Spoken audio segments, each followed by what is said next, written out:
بسم اللہ الرحمن الرحیم۔ السلام علیکم۔ شب معراج اسلامی تاریخ کا ایک اہم واقعہ ہے جس میں نبی اکرم صلی اللہ علیہ وآلہ وسلم کو اللہ تعالیٰ نے معجزانہ طور پر زمین سے آسمان تک سیر کرائی۔ یہ واقعہ 27ویں رجب کی شب پیش آیا۔ شب معراج کے دوران حضور پاک صلی اللہ علیہ وآلہ وسلم کو جسمانی اور روحانی طور پر آسمانوں کی سیر کروائی گئی، جہاں آپ صلی اللہ علیہ وآلہ وسلم نے مختلف انبیاء علیہ السلام سے ملاقات کی، جنت اور دوزخ کے مناظر دیکھے اور اللہ تعالیٰ سے قریب ہوئے۔ بیت المقدس تک کا سفر، اسراء۔ حضور پاک صلی اللہ علیہ وآلہ وسلم نے مکہ مکرمہ سے بیت المقدس مسجد اقصیٰ تک سفر کیا۔ اس سفر میں آپ کو براق نامی ایک تیز رفتار سواری پر لے جایا گیا۔ آسمان کی سیر، معراج۔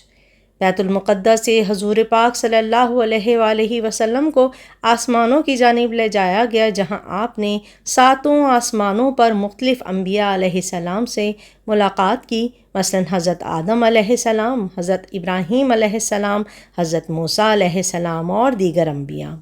قرب الہی۔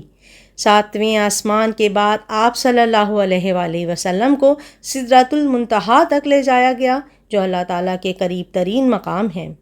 یہاں آپ نے اللہ تعالیٰ سے براہ راست ملاقات کی۔ نماز کا تحفہ۔ اسی رات اللہ تعالیٰ نے امت محمدیہ کے لیے نماز کو فرض کیا۔ ابتدا میں 50 نمازیں فرض کی گئیں، لیکن بعد میں حضرت موسیٰ علیہ السلام کے مشورے پر ان کی تعداد کم کر کے 5 کر دی گئیں۔ شب معراج کی اہمیت۔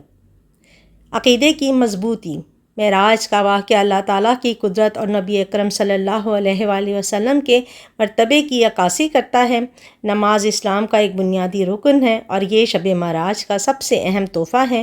جنت اور دوزخ کے مناظر اور مختلف انبیاء سے ملاقاتیں امت کو نصیحت اور رہنمائی فراہم کرتی ہیں۔ معراج کا واقعہ اس بات کی نشاندہی کرتا ہے کہ نبی اکرم صلی اللہ علیہ وآلہ وسلم کو اللہ تعالیٰ کے قریب ترین مقام پر لے جایا گیا، جو آپ کے بلند مرتبے کی دلیل ہے۔